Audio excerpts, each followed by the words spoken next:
Hello friends, આજે હું તમારી સાથે શેર કરીશ ઊંધિયાને પણ ટક્કર મારે તેવું દાણા મૂઠિયાના શાકની રેસિપી. ખાવામાં ખૂબ જ ટેસ્ટી લાગે છે. તો સૌથી પહેલાં ફ્રેન્ડ્સ, અહીંયા મેં 2 કપ જેટલા તુવેરના દાણા લઈ લીધા છે. ત્યાર પછી મસાલો કરવાનો છે. તો કોથમીર, લીલું લસણ, આદું અને મરચાં લઈ લીધા છે.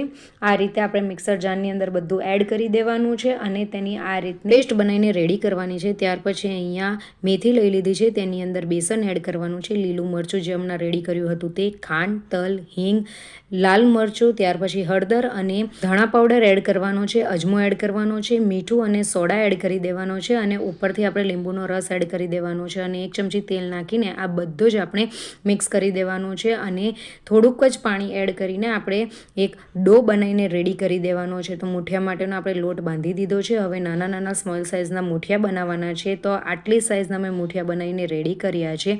બધા જ મૂઠિયા થઈ જાય એટલે અહીંયા હવે ગેસની ઉપર એક તપેલીમાં 1 ચમચી જેટલું તેલ એડ કરવાનું છે, પિંચ જેટલી હળદર એડ કરીને મિક્સ કરી દેવાનું છે. હવે તેની અંદર આપણે તુવેરના દાણા એડ કરી દેવાના છે અને 1 મિનિટ માટે સાંતળી લેવાના છે. ત્યાર પછી તેની અંદર 3 કપ જેટલું પાણી એડ કરી દેવાનું છે અને બધું જ બરાબર મિક્સ કરી દેવાનું છે.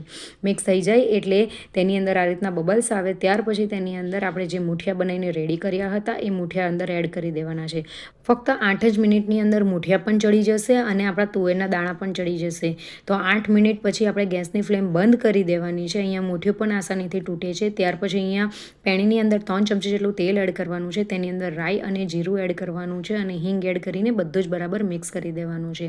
બધું મિક્સ થઈ જાય એટલે તેની અંદર જે લીલો મસાલો બનાવ્યો હતો તે એડ કરી દેવાનો છે અને 1 મિનિટ માટે સાંતળી લેવાનો છે. ત્યાર પછી તેની અંદર લાલ મરચું, કાશ્મીરી લાલ મરચું એડ કર્યું છે, હળદર, ધાણા પાવડર, ખાંડ અને કિચન કિંગ મસાલો એડ કર્યો છે. જો કિચન કિંગ મસાલો નહીં હોય તો ગરમ મસાલો એડ કરી શકો છો. ત્યાર પછી 1/4 કપ જેટલું પાણી એડ કરી દેવાનું છે અને બધું જ બરાબર સાંતળી લેવાનું છે. તેલ છૂટું પડે ત્યાર પછી તેની અંદર ટામેટો પ્યુરી એડ કરી દેવાની છે અને ઉપરથી અડધી ચમચી જેટલું મીઠું એડ કરીને બધું જ બરાબર સાંતળી લેવાનું છે. તેલ છૂટું પડી જાય એટલે તેની અંદર આપણે જે મૂઠિયા અને દાણાને ચડાવ્યા હતા એ પાણી સહિત આની અંદર એડ કરી દેવાનું છે અને બધું જ બરાબર મિક્સ કરી દેવાનું છે અને 4 થી 5 મિનિટ માટે ઢક્કન ઢાંકીને તેને કૂક કરી લેવાનું છે.